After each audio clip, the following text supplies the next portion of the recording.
አብ ወወልድ ወመንፈስ ቅዱስ አሐዱ አምላክ አሜን። የልዑል እግዚአብሔር ቤተሰቦች፣ የእናታችን የንጽሕተ ንጹሐን የቅድስተ ቅዱሳን የድንግል ማርያም የአስራትና የቃል ኪዳን ልጆች፣ በቅድሚያ ክቡር መምህራችን መምህር ጳውሎስ የደብሩ የመጽሐፍ ትርጓሜ መምህር፣ ክቡራን አበው ካህናት፣ አኀው ዲያቆናት፣ ምዕመናን ወምዕመናት ሁላችሁ በየማዕረጋችሁ በልዑል እግዚአብሔር ፍጹም የሰላምታ ቃል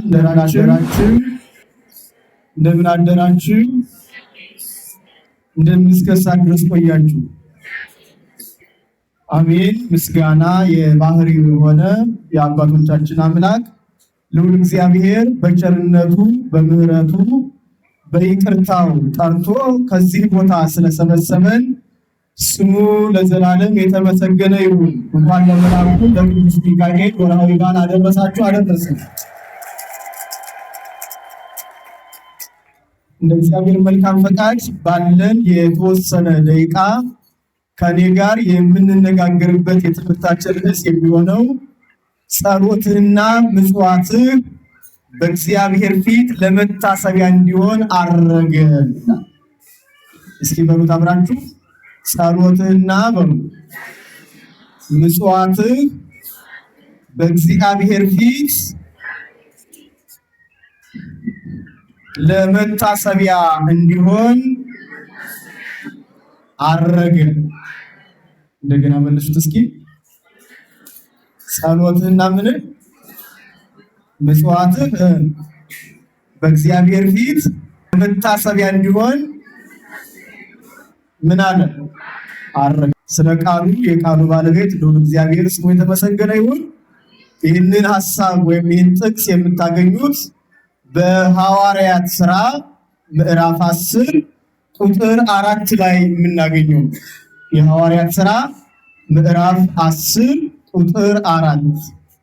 ምናልባት በጣም ጥቅልል ባለ ሐሳብ ባለን ደቂቃ የምንነጋገረው ምናልባት አሁን ጠቀስኩላችሁ ላይ ሁለት ሐሳቦች ነው ያለው። አንደኛው ጸሎት የሚለው፣ ሁለተኛውስ ምጽዋት የሚለው። ሁለቱንም ርዕስ በአንዴ ማየት እድል ያው ሰዓቱም ስለሌለ በአጭሩ ግን የምናየው ዛሬ ምጽዋትህ በእግዚአብሔር ፊት ለመታሰቢያ እንዲሆን ምን አለ? አረገ። በማን ፊት? በእግዚአብሔር ፊት። በኦዲተር ፊት አይደለም ገና አይደል? በማን ፊት ነው? በእግዚአብሔር ፊት። ያው ኦዲት የሚያደርጉት ሰዎች ፊት ሲቀርብና እግዚአብሔር ፊት ሲቀርብ እኩል ነው? ኦዲት የሚያደርጉት ሰዎች ፊት ከቀረበ ጉዳዩ ምን ላይ ነው? ምንን ነው የሚያከብደው? የገቢ ምንጫችን ሲጨምር ለኦዲተሮች ምን እንደሚጠቅም የላችሁ እዚህ ቤት ቁጥሮች የግብርን ዕዳ ምን ማድረግ መጫን አይደል? ምጽዋታችን በእግዚአብሔር ፊት ግልጽ ሆኖ ገንዘባችን መብዛቱ በእግዚአብሔር ፊት ግልጽ ሆኖ ከታወቀ ደግሞ የእግዚአብሔር ፊት ምን ይሆናል? በረከቱ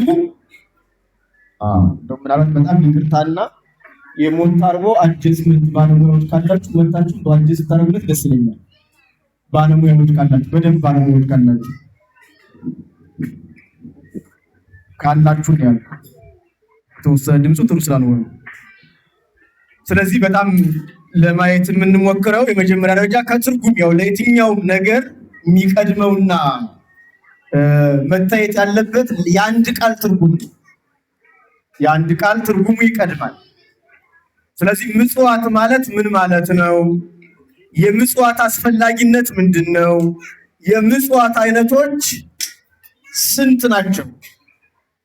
እነዚህን አይተን ትምህርታችንን በጣም አጠር እያደረግን ለማየት እሞክራለሁ። ጥቅልል አድርገን ለማስመልከት እሞክራለሁ። የመጀመሪያውን ትርጉሙን ስንመለከት ምጽዋት የሚለው የግዕዝ ቃል እንጂ አማርኛ አይደለም። ምጽዋት ግዕዝ ነው፣ የግዕዝ ቃል ነው። ስለዚህ አማርኛው ምንድን ነው ከተባለ ስጦታ የሚል እንዲሁም ደግሞ ልግስና ምህረት ማድረግ የሚል ትርጉም ይሰጣል። ምጽዋት የሚለው መስጠት፣ መለገስ፣ ምህረት ማድረግ የሚል ትርጉም ይሰጠናል። ይሄ የግዕዙ መዝገበ ቃላት የሚነግረን ይሄንን። ስለዚህ አንድ ሰው ምጽዋት ሰጠ ሲባል ምን ማለት ነው ካል ምጽዋት ሰጠ ካል ስጦታውን ለማን ሰጠ? ለእግዚአብሔር ሰጠ። በሁለተኛ ደረጃ ልግስና አደረገ። ለማን?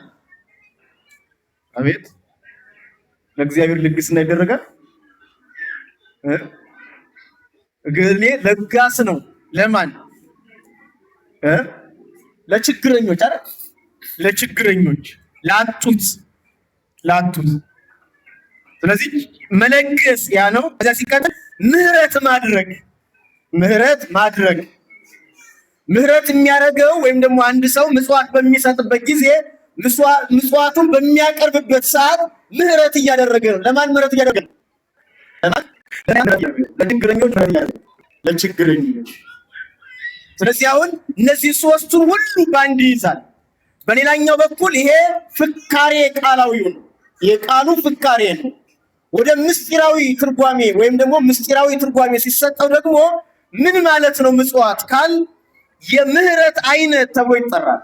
ምጽዋት ከምህረት አይነቶች መካከል አንዱ ተብሎ ይጠራል። አሁን ምጽዋት ማድረግ የምህረት አይነት ነው። የእግዚአብሔር መሐሪነት የምናውቀው ከዚያ ሲቀጥል የችግረኞች መቸገር ደግሞ ተረድተን በትክክል የነሱ ችግር የኛ ችግር ነው መተርጎም ማለት መተርጎም የሚሰጠን ትርጉም እሱ የቃሉ ትርጉም እና አንደኛው ይሄ ነው። ሁለተኛ ብድር ሳይሹ የእግዚአብሔርን ትእዛዝ ምክንያት በማድረግ የሚሰጥ ስጦታ ነው ምጽዋት። ምን ሳይሹ? ብድር ሳይሹ። ዛሬ የሰጠነው ነገ ተመልሶ ይመጣልናል ሳንል ወይም ባራጣ ሳንሰጥ የምንሰጠው ሰው ገንዘብ የምንለግሰው ሰው ምህረት የምናደርግለት ሰው ምን አይልልንም?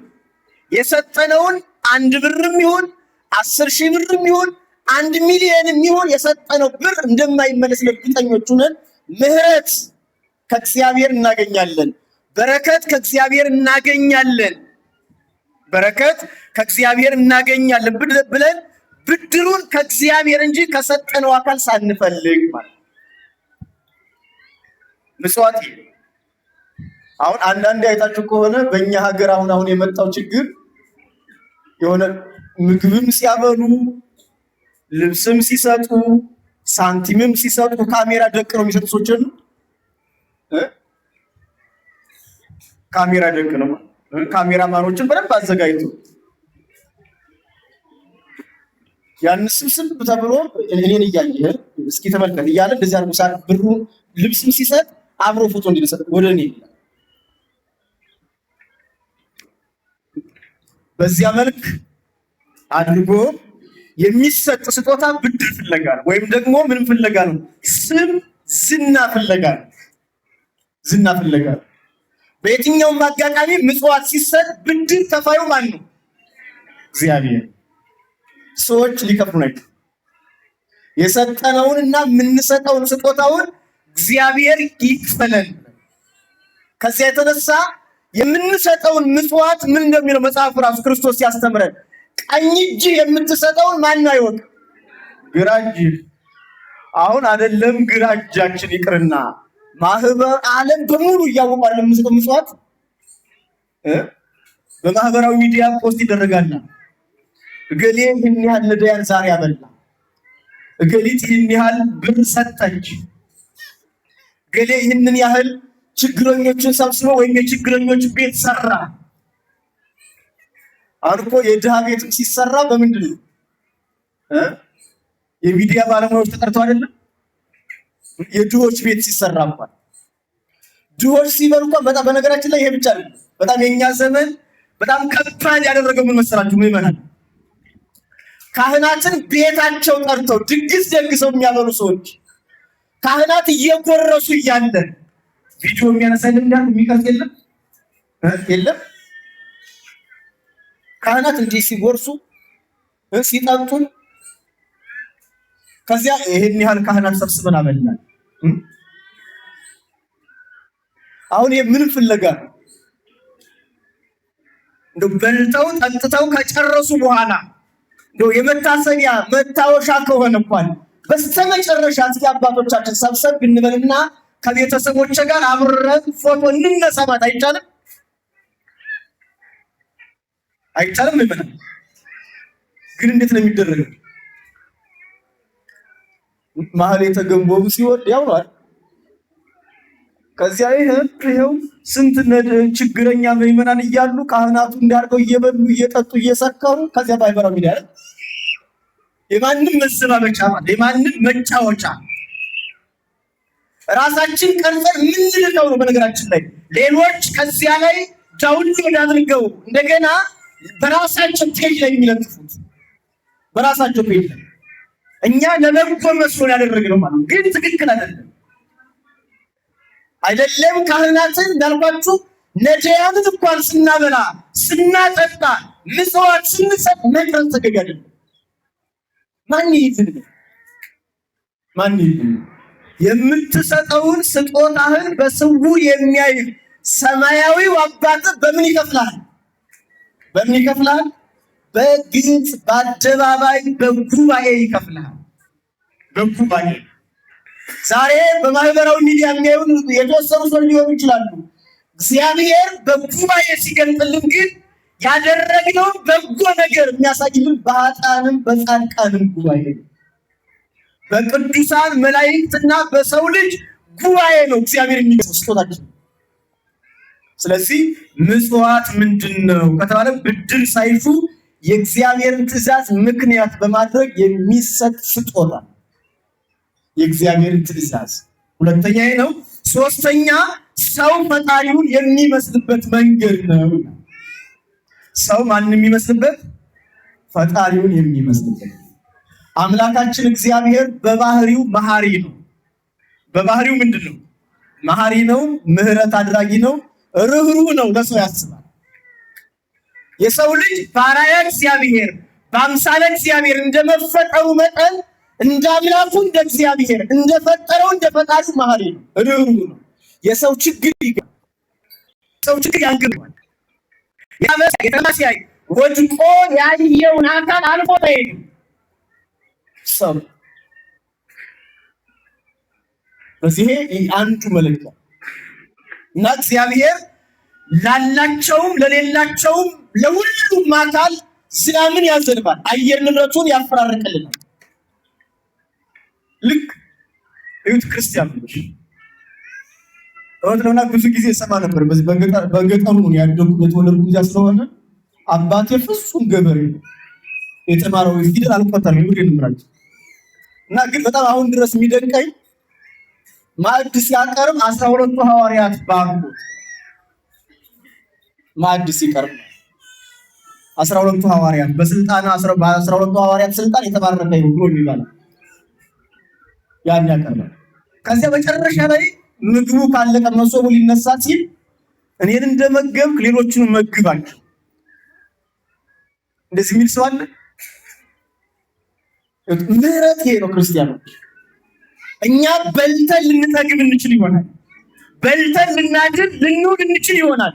የማይበሉ ሰዎች አሉ። ቁርስ ደረቅ ዳቦ በልተው የሻገተ እንጀራ በልተው በዚያው ብለው የሚያድሩ የሉ? በዚያው ብለው የሚያድሩ ከዚያ ጠዋት ደግሞ እንግዲህ እሱ በምህረቱ ይጎብኘን ብለው እንዲሁ ተስፋ እግዚአብሔርን ተስፋ አድርገው የሚነሱ ሰዎች የሉ?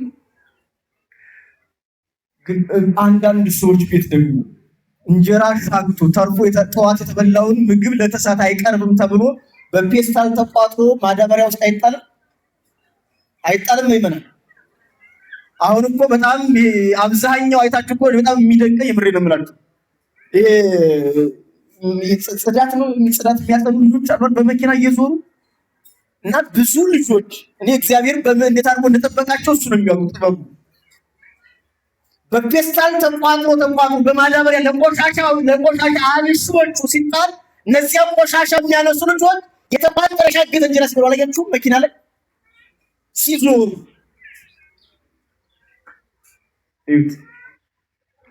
ግን እውነት ለመናገር የተረፈን ምግብ አንድ አፍታ ተነስቶ ያንን ምግብ ቋጥሮ ቤተ እግዚአብሔር በር ላይ ለተቀመጡ ማድረስ አይቻልም? ቆሻሻ ቦታ ከመጣል ማዳበሪያ ውስጥ ከማስገባት ክርስቲያኖች የኛን በልቶ መትረፍ አትዩት። በልቶ መትረፍ አይደለም፣ ሳይጠግቡ መቅመሳቸው ብቻ እንደ ትልቅ ቁም ነገር የሚያዩ ችግረኞች አሉ። የተራባሉ እነሱን እናስባቸው ስንበላ የበላነው ምግብ ተርፎ አንጣለው። ተርፎን ያለ ከሆነ ያን የተረፈውን ለሚመለከተው እናቅርበው። ያን ጊዜ እኔን እንደመገብክ ሌላውንም መግብልኝ ብሎ እንደመጸለይ ቁጥር ነው። ምናልባት ካልተረፈ እንኳን ደግሞ እንዳልኳችሁ ምን ማድረግ ይቻላል? አምላኬ ሆይ እኔን እንዳበላኝ፣ እኔን እንዳጠጣኝ፣ እኔ የምበላው እኔ የምጠጣው እንደሰጠኸኝ፣ እንዳልነሳኝ፣ እንዳላሳጣኸኝ ለሌሎችም እንዲሁ ስጣቸው። በነገራችን ላይ ይመናል ያው ያለመተግበር ጉዳይና በትክክል ትርጉሙን ያለመረዳት እንጂ አነሰም በዚያም የትኛውም ምዕመን ቢሆን ትንሽም ይሁን ትልቅም ይሁን የተማረም ይሁን ያልተማረም አካል ይሁን በየትኛውም ጊዜያችን ውስጥ የማንረሳው የዘወትር ጸሎታችን የዕለት ምግባችንን ምን በለን መቼም ዛሬ ስጠን። አሁን የዕለት ምግብ ነው የዕለት ምግባችንን ምናችን የዕለት ምግብ ብሎ የሚጸልይ ሰው አለ? ግን አሁን ከቤተሰብ ጋር ቁጭ ብለን እንብላ፣ ለብቻችንም ቁጭ ብለን እንብላ የምንለው ምንድን ነው? የዕለት ምግባችንን የዕለት እንጀራችንን ዛሬ ብቻችንን ማዕድ እየባረክን ማለት። ይሄ ማለት ለምን መሰላችሁ? እኛ የምንበላው ሰጥተናል፣ እናመሰግንሃለን። እንዲሁም የሚበሉት ያጧሉና ለእነርሱም እንደኔ ምን አድርግ ምግባቸውን እንጀራቸውን ስጣቸው። ይሄ ስጣቸው። ስለዚህ አንድ ሰው ምጽዋት በሚመጸውትበት ጊዜ እንደ አምላኩ እንደ እግዚአብሔር ምን እየሆነ ነው? እግዚአብሔር ለፈጠረው ሰው ለወንድሙ፣ ለቤተሰቡ፣ ለወዳጁ ርህሩህ እየሆነ ቸር እየሆነ ለጋስ እየሆነ። ግን የሚያሳዝነው አሁን በጣም ከባድ የሌላው መራብ የሚገደው ሰው ይኖር ይሆን? አሁን በጣም ኮት እየተቸገር ነው እዚህ ላይ የማይመጣ። እርግጥ እውነት ለመናገር እንደው በዚህ ደረጃ የምታውቁት ነው። በቤተ እግዚአብሔር በአምልኮት ቦታ ላይ ነዳያን ተስፋ አድርገው የሚገኙት የትኛውም ቤተ እምነት አታገኙም። ከቤተ እምነቶች በተለየ ሁኔታ እምነቱም ይምሰል እምነቱም የማይመስለው አካል መጥቶ የሚቀመጥ የት ነው? ቤተ ክርስቲያን በር ላይ። ማንን ተስፋ አድርጎ? አዎ በዚህ ደግሞ በተለይ እናቶቻችን አትታሙ። እናቶቻችን በዚህ አትታሙ። አነሰም በዚያም የበሰለም ይሁን ያልበሰለም 1 ብርም ይሁን 5 ብርም 10 ብርም ሳትጥሏቸው እናያለን። ያንን ግን ምእመናን አስበንበት በትክክል ለጽድቅ እናድርገው። ለጽድቅ በቃ ስንመጣ ዛሬ ቢያንስ 3 ነዳያን ልዘርግ፣ በመልአኩ በቅዱስ ሚካኤል፣ በጻድቁ በገሌ፣ በሰማይቱ በገሌ፣ በሐዋርያው በገሌ ብለን እንደውም ብንችል ምእመናን አንድ ነገር እዚህ ላይ ልንገራችሁ። ብንችል በወር ውስጥ አንድ ጻድቅ የራሳችን መታሰቢያ ይሆናል። አንድ ጻድቅ ወይ አንድ መልአክ። ለምሳሌ የቅዱስ ሚካኤል ቀን ቋሚ አድርገን በዓመት 12 ጊዜ መዘከር ነው። 12 ጊዜ ምናልባት ድግስ መደገስ አለ። ቢያንስ በወር 100 ብር መመደብ አይቻልም? በወር 100 ብር መመደብ አይቻልም? ብናስብበት ማለት በወር 100 ብር ማለት በዓመት ስንት ማለት ነው? 1200 ብር። በጣም ቀላል። ቅድም ቁጭ ብዬ እያሰላሁ ነበር በነገራችን ላይ ይሳ። በተለይ እዚህ ላይ ደግሞ ወንድሞችና አባቶችን ልጠይቅ። ያው አብዛኛው ወጣት ክፍል ቢራ ይጠጣል። አብዛኛው ይጠጣል። ቢያንስ 30 ቀን ባይጠጣ በወር ውስጥ 15 ቢራ ይጠጣል አይደለም? ይሄ ማለት በቀን 1 ቢራ ማለት 15 ቢራ ቢጠጣ ትንሹ ቢራ ስንት ብር ነው ዛሬ? አነስተኛው ዋጋ የሚባለው እንደምትጠጡት ምጣው 70 ብር ነው። ትናንት 70 ብር አስቡትና 70 ሲባዛ 15 አድርጉት። 70 ብር ሲባዛ በ15 ከዚያ ያንን ደግሞ በአመት አስሩት ወደ 8400 አካባቢ መጥቶልኛል። እንደዚህ አሁን ይመጣ 8400 ብር አካባቢ በወር ግማሽ ቢጠጣ ማለት ነው። አንዳንድ ያው ባንድም አይፋታም አይደል? ከተቀመጠና ከተሾመ በኋላ ማን መነቃነቀ እዚያው ባናቱ አይደል? ምንም ጥርጥር የለውም እንጂ አንድ አምስቷን ማደፋ ሳያደርግ እንዴት አድርጎ ነው? አንድ 8400 ብር ኪሳራ። በየትኛውም አጋጣሚ ቢራ ጠጥተን ድራፍትም ጠጥተን የጤንነት ጉዳይ ለጽድቅም አይሉት ለምንም አይሉት ለምን ይጠቅማል? ያጸድቃል ቢራ መጠጣት? እንደው 8400 ለሁለት ብንከፍለው ስንት ይሆናል? 4200 ይቅርና ሩብ አድርጉት። ይሄ ማለት 8400 ሲካፈል ለአራት አድርጉትና ያንን ለነዳያን መመጽወት አይቻልም? በመበጀት ግን ችግሩ ምን አይነት አዚም እንደተጣለብን አላውቅም። እንደዚህ አይነት ኳልኩሌት ውስጥ አንገባ። ይሄ አይነት ኳልኩሌሽን አንሰራ። ለምን እንደሆነ አላውቅም። ስለዚህ ሰው ቢያንስ አንድ ጻድቅ መያዝ፣ አንድ ሰማዕት መያዝ እንዳልኳችሁ 100 ብር መመደብ በጣም ቀላል ነገር፣ በጣም ቀላል። በወር ማለት ነው። በወር 100 ብር ብንመድብ በአመት ውስጥ 1200 ብር። ስለዚህ በ100 ብር እንደው ከፍ ያለ ዳቦ ቢገዛ እንደው 20 ብር ለስንት ማድረስ ይቻላል? 5 ነዳያንም መመገብ ይቻላል። የቤተ ክርስቲያኖች 5። ስለዚህ በ5 ካደረግን 5 ሲባዛ በ12 70 ነው የሚመጣው ነው 60 ነዳያን የማብላት እጣ ፈንታ ነው። የ60 ረሃብተኞችን ቢያንስ ማጉረስ እንችላለን። ስለዚህ ይህንን ማድረግ ባጭሩ ሶስተኛ ሰው ፈጣሪ የሚመስልበት መንገድ ነው ምጽዋት። አራተኛ በእግዚአብሔር እጅ የሚያኖሩት ብድር ነው። ምጽዋት በማን እጅ? በእግዚአብሔር እጅ የሚያኖሩት ምን ብድር።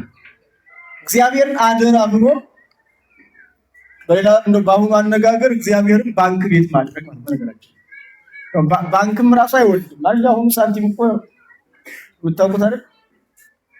አሁን ምጽዋት ስንሰጥ ለነዳያን እግዚአብሔር ጋር ምን እያደረግን ነው? ሴቭ እያደረግን ነው። እግዚአብሔር ጋር ብድር እያመጣን በምህረቱ እንዲጎበኘን ማለት።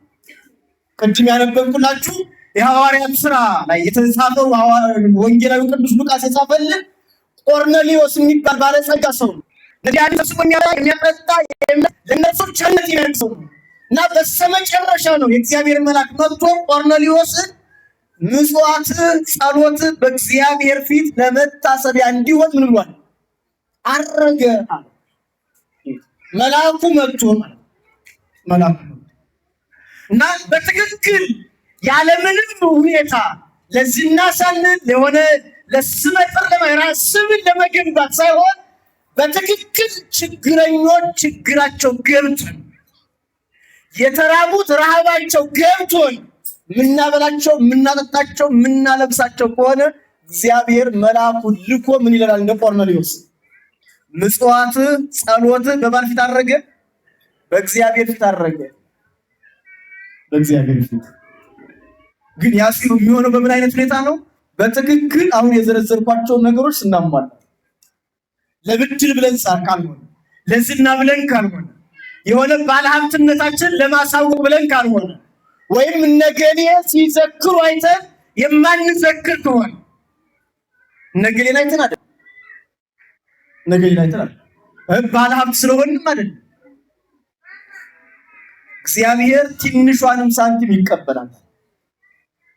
ትንሿን በጣም የሚገርመው እኔ የክርስቶስ ትምህርት የቤተ ክርስቲያኖች ራሱ ሲያስተምር በነበረበት በጥንተ ስብከቱ በማቴዎስ ወንጌል ምዕራፍ 10 ላይ የምታውቁት ከኒህ ከታናናሾች ለአንዱ ቀዝቃዛ ውሃ በደቀ መዝሙር ስም ያጠጣ እውነት እላችኋለሁ ዋጋውን አያጣም።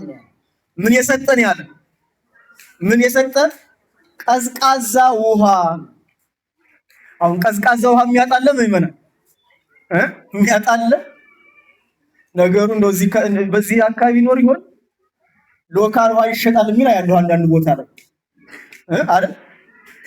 ሎካል ውሃ ይሸጣል እዚህ አለ እና ሎካል ውሃ መንገደኛ መጠጣት አይችልም ማለት በነፃ ምን ስለሆነ ገበያ ላይ ስለወጣ የእግዚአብሔር ውሃ ገበያ ላይ ወጥቷል። የታሸገው አይደል?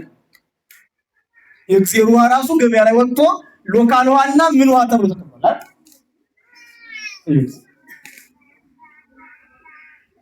ግን ክርስቶስ ዋጋውን የሚሰጠን ብድራቱን የሚከፍለን የገባልን የሐዲስ ኪዳኑ ኪዳን ምንድነው ከተባለ ቀዝቃዛ ውሃ በደቀ መዛሙርቱ ስም ያጠጣ የሰጠ ዋጋውን ያጣ። ስለዚህ ክርስቲያኖች ምናልባት የተጋገረ እንጀራ ላይኖር ይችል ይሆናል። ነገር ግን ዛሬ መልአኩ ቅዱስ ሚካኤል ነው አይደል? ስንመጣ ወደ ኪዳን ስንመጣ በሃይላንድ ውሃ ይዘን መተን እናጸልይ። ከዚያ በኋላ ጸበል አድርገን እንዘል። በኩባያ እያደረጋችሁ እየቀዳችሁ ስለ መልአኩ ስለ ቅዱስ ሚካኤል እያችሁ ስጡ። ዳቦ መግዛት ቢያቅታችሁ፣ እንጀራ ፍትፍት ማምጣት ቢያቅታችሁ ሎካል ውሃ የቀዝቃዛ ውሃ ማምጣት የሚያቅተው አይደል? የሚያቃለ ቤቱ ጀሪካው አይደለም በሃይላንድ በጀሪካ ማምጣት አይቻልም። እሱን ማድረግ ይቻላል። ክርስቲያኖች የገባልን ኪዳን ቀዝቃዛ ውሃ ነው። ቸርነቱ ይሄ ሚሊየንም ምንስ አንድ ብርም ምንስ በእግዚአብሔር ፊት እኩል ነው እንጂ አንድ ብር ነው የሰጠው ገሌ ደግሞ 1 ሚሊዮን ስለሰጠ ወይ 100 ሺህ ብር ስለሰጠ አንተ ታንሳለህ፣ የብር ትንሽ ነው፣ ስጦታ ትንሽ ነው፣ ምጽዋት ትንሽ ነው ብሎ እግዚአብሔር ምጽዋታችን አያቃልልም። ታስታውሱ በወንጌል የተጻፈች ያቺ ድሃይቱ ሴት ስንት ብር ነው የሰጠች? በወንጌል የተጻፈችው የመጨረሻ ያላችሁ ናት። እውነት እላችኋለሁ ከነዚህ ባለጠጎች ይልቅ ይቺ ሴት ምንድን ናት? የተመሰገነች ናት የተባለች። ለምን? እርሷ ያላትን ነው የሰጠች፣ ትርፏን አይደለም። ትርፏን አይደለም። ባለሀብቶች ቢሰጡ ትርፋቸው፣ ድሆች ቢሰጡ ግን ያላቸው። ስለዚህ እግዚአብሔር የሚፈልገው የምጽዋታችንን ብዛት አይደለም። የሚፈልገው የእምር የእውነት መተን አንተ ተቀበለን ብለን መስጠታችን የሚፈልገው እሱ። ስለዚህ በእግዚአብሔር እጅ የሚያኖት ብድራት ነው፣ አገልጋይነት ነው፣ የኃጢአትን ስርየት የሚያስገኝ ነው፣ የነዳያንን ዓለም የምንካፈልበት ነው።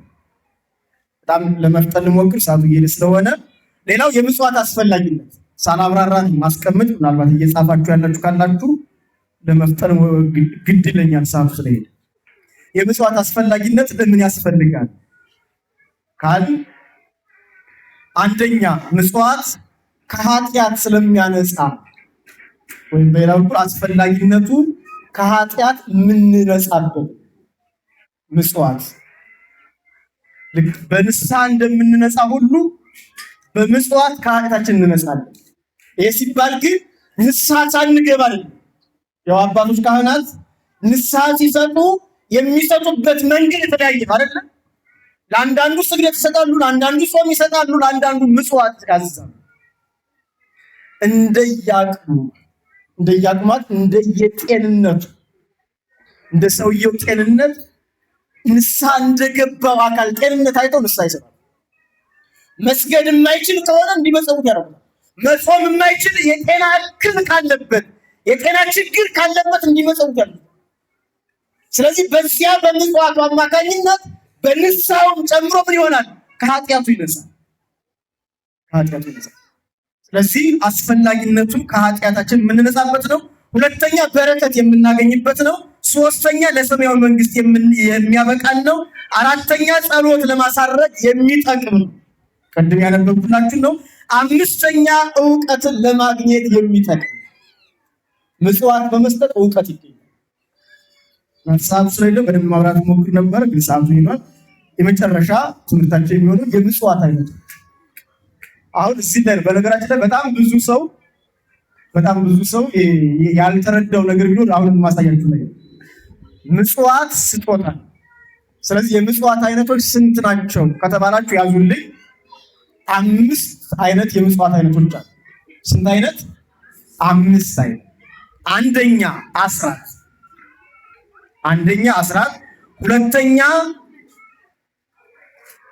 ሁለተኛ በኩራት ወይም በኩር። አስራት ሌላ ነው፣ በኩራት ሌላ ነው። አንደኛ አስራት፣ ሁለተኛ በኩራት፣ ሶስተኛ ቀዳሚያት፣ አራተኛ መባ፣ አምስተኛ ስዕለት። አንደኛ ምን አልኳችሁ? አስራት፣ ሁለተኛ በኩራት፣ ሶስተኛ ቀዳሚያት፣ አራተኛ መባ፣ አምስተኛ ስዕለት። እነዚህ ሁሉ በጥቅል ስማቸው በኦል ስማቸው ምን ይባላሉ? ምጽዋት። እነዚህ 5ቱ የጥቅል ስማቸው ነው ምጽዋት። በየራሳቸው አስራት ምጽዋት ነው፣ በኩራት ምጽዋት ነው፣ ቀዳሚያት ምጽዋት ናቸው። ከዚያ ሲቀጥል መባ፣ ስዕለት፣ እነዚህ ምጽዋት ተብለው ይጠራሉ። ልቀጥል።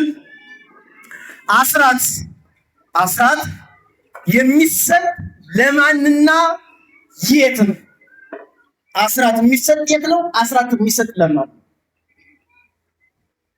አስራት አሁን እዚህ ላይ ያሉ በኦሪት ትእዛዝ በተደጋጋሚ የተነሳለ እና በተለይ በኦሪት ዘሌዋውያን ምዕራፍ 12 ቁጥር 18 ላይ ስትመለከቱ እንዲህ ይላል፣ በምድር ላይ በምትኖርበት ዘመን ሁሉ ሌዋዊውን ቸል እንዳትል ተጠንቀቅ ይላስከበር።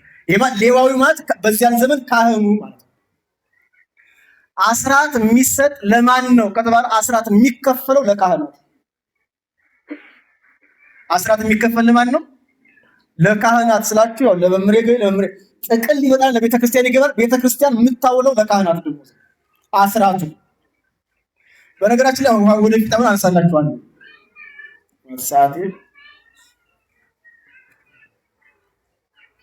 ለነዳያን የሚሰጠውና ለካህናት አስራት ለነዳያን አይሰጥም። እዚህ ላይ ያለው አስራት ለማን አይሰጥም? ለነዳያን አይሰጥም። አስራት ከምንገለገልበት አጥቢያ ቤተክርስቲያን ውጭ አይሰጥም። አስራት የሚከፈለው አስራት የሚሰጠው ክርስትና የምንነሳበት የሙት ዓመት የምንጠራበትና የምናስጠራበት መቅደስ ላይ ብቻ ነው። አስራት በጣም ብዙ በተለይ በዚህ በከተማው ግን በጣም የተቸገርነው አንዱ ለገጠር ቤተክርስቲያን ያናል፣ ለገዳማት፣ ለነዳያን ክርስቲያኖች አይደረግም። አስተምሮ የለንም። አስራት የሚከፈል ለማን ነው? የምንከፍለው ለካህናቱ ደሞዝ ይሆናል። ግን በጥቅሉ አስራት የሚከፈለው የት ነው?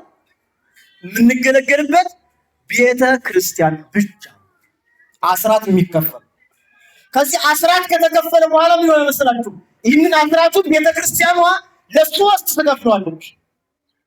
ቤተ ክርስቲያን ወይም ለሶስት ነገር ታውለዋለች። አስራቱን የምናወጣውን እኛ የምንከፍለውን አስራት ቤተ ክርስቲያን ለሶስት ነገሮች ታውለዋለች። አንደኛ ለካህናት፣ ሁለተኛ ለካህናት ኑሮ መደጎሚያ ከቻለች በኋላ ቤተ ክርስቲያኗ ምዕመናን ከሚሰጡት በተጨማሪ ያው አሁን አንዳንድ ቦታዎች ላይ አለ ምግባረ ሰናይ የሚባል ታውቃላችሁ አይደል? በየቤተ ክርስቲያኑ እንዲህ በነገራችን ላይ ቤተ ክርስቲያን ላይ ከሚመሰረቱ ተቋማት መካከል አንደኛው ሰንበት ትምህርት ቤት ነው። ሁለተኛ የካህናት ማህበር ነው፣ ማህበረ ካህናት ይባላል። ሶስተኛ ምግባረ ሰናይ የሚባል የትኛውም ቤተ ክርስቲያን ላይ መቋቋም ያለበት ነው። የትኛውም አንድ ቀን ሲታነስ አብሮ የሚቋቋም ክፍል አንዱ ምግባረ ሰናይ እዚህ ያለ የለም መምህር የለም ማለት ትጀምራላችሁ። በዚህ ባንቺ ግሩ ነው ትጀምራላችሁ፣ ግን አንዱ ክፍል ነው። ስለዚህ ቤተክርስቲያኗ የካህናት ደሞዝ መሸፈን እችላለሁ አቅም አለ ካች በኋላ በቤተክርስቲያን ቅጽር ግቢ እንዲኖሩ ቤት ይሰራል። ነዳያን ይቀመጣሉ። ለምሳሌ አሳዳጊ የሌላቸው ጧሪ ቀባሪ የሌላቸው ሰዎች ካሉ ቤተክርስቲያኗ ተረክባ የመቅበር የመጦር ግዴታ አለባት ቤተክርስቲያኗ። ስለዚህ አንዱ ኃላፊነት ወይም የምታወጡት አስራት ከሚውልበት መንገድ መካከል ወይም ከሚውልበት ቦታ መካከል አንዱ የካህናት ደሞዝ ነው። ሁለተኛ ጧሪ ቀባሪ የሌላቸው ማብላት ማጠጣት ነው። ከዚያ አሳዳጊ የሌላቸውን ሕፃናትን በምትችለው መልክ አቅሟ በፈቀደ መልክ ቤተክርስቲያኗ የማሳደግ የመንከባከብ ግዴታ አለባት። ያለ አቅም አይደለም፣ በአቅሟ። ሁለተኛ ለዚህ ተብሏለች። ሶስተኛ ለልዩ ልዩ የቤተክርስቲያን ልማቶች ተብሏለች። ለልዩ ልዩ ለምሳሌ እዚህ ቦታ ላይ በጣም ብዙ ልማቶች እንደተጀመሩ ይታወቃል። ከዛ ሲቀጥል ራሱ ቤተክርስቲያኑ የምታውቁት የተጀመረበት የተሰራበት ሁኔታ የሚታወቅ ነው። ያው ከዚህ በፊትም ተናግሬያለሁ። ገና እዚህ መሰረቱ ሲቀመጥም ነበርኩኝ ከመላከ ብርሃን ጋር ያው መጥተን እኔና መላከ ሄዶ መምህር ተዋበ አስተምረናል እና በዚያን ጊዜም የነበረው ገና መቃኞ ቤተክርስቲያን በነበረበት ጊዜ ያው ስንነጋገር ስለነበር ምናልባት አሁን የተወሰነ የነበረው ዕዳ እንደቀነሰ እየሰማሁ ቀንሰናል። በጣም ጥሩ ነው። እውነት ለመናገር በጣም ትልቅ ደስታ ነው።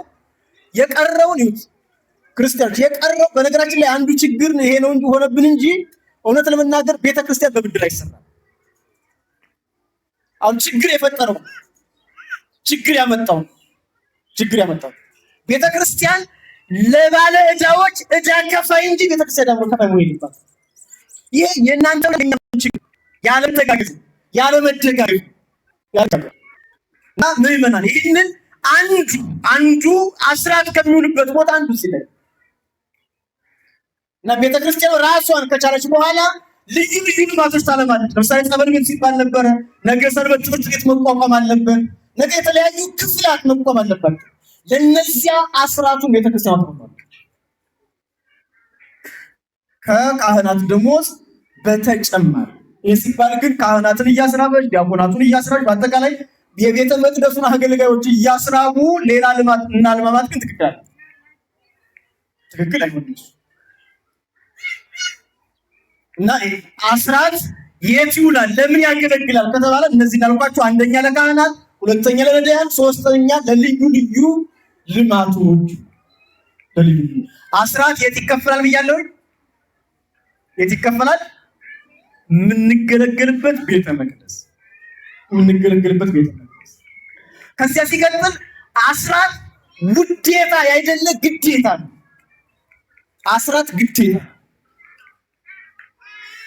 የውዴታ አይደለም። ክርስቲያኖች ያው ይሄ እውነት ለመናገር ምንድነው ይሄ ክፍተት የፈጠረው ከተባለ የትምህርት ክፍተት የፈጠረው አስራት ወራዊ ገቢ አይደለም። ነገራችን አስራት የሚከፈል ከዕለት ገቢ ማለት ይሄማት ነው። ነጋዴዎች ካላችሁ ነጋዴዎች በየቀኑ የምታተርፉት ትርፍ ይሆናል።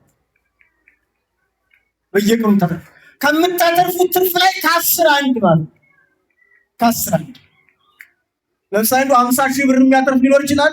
1,000 ብር የሚያተርፍ ሊኖር ይችላል። 100,000 ብርም ከዚያ በላይ የሚያተርፍ ነገር ሊኖር ይችላል። ስለዚህ ከትርፉ ላይ ከ10 አንድ የመክፈል ግዴታ ነው።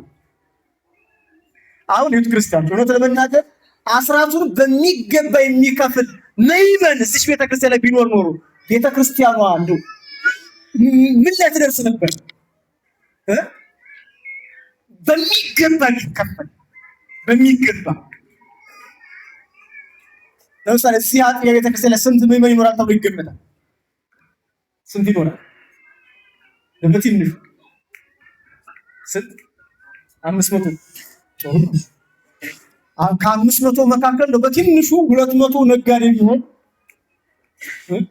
በትንሹ 200 ነጋዴ ቢሆን ያ 100 200 ከ200 ነጋዴ መካከል ደግሞ እንደው 50 እንደው ግማሽ እንኳን ቢሆን 50 ጥሩ አትራፊ ቢሆን እንደው በትንሹ የቀን ገቢ 100,000 ብር ቢያተርፍ ከ100,000 ብር ላይ ከ10 አንድ ቢያወጣ ስንት ያወጣል?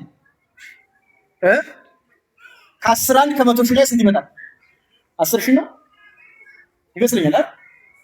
10,000 ይመጣ 10,000 ሲባዛ በ50 10,000 ሲባዛ በ50 የላችሁም? የሂሳብ ባለሙያዎች ስንት?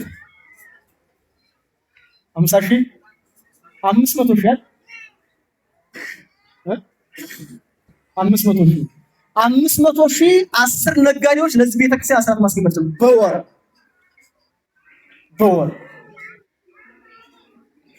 150ዎቹ አነስተኛ ቢባሉ ሲቀርቡትና እነሱ 500 ያስገቡ እነዚህ ግማሽ ቢከፍሉ 250 ቢከፍሉ 250 ሲደመር 500 ስንት ይመጣል? 750,000 ይላል። 750,000 ከ200 ነጋዴዎች አስራት ቤተክርስቲያን ማግኘት ትችላለች። ግን ይገኛል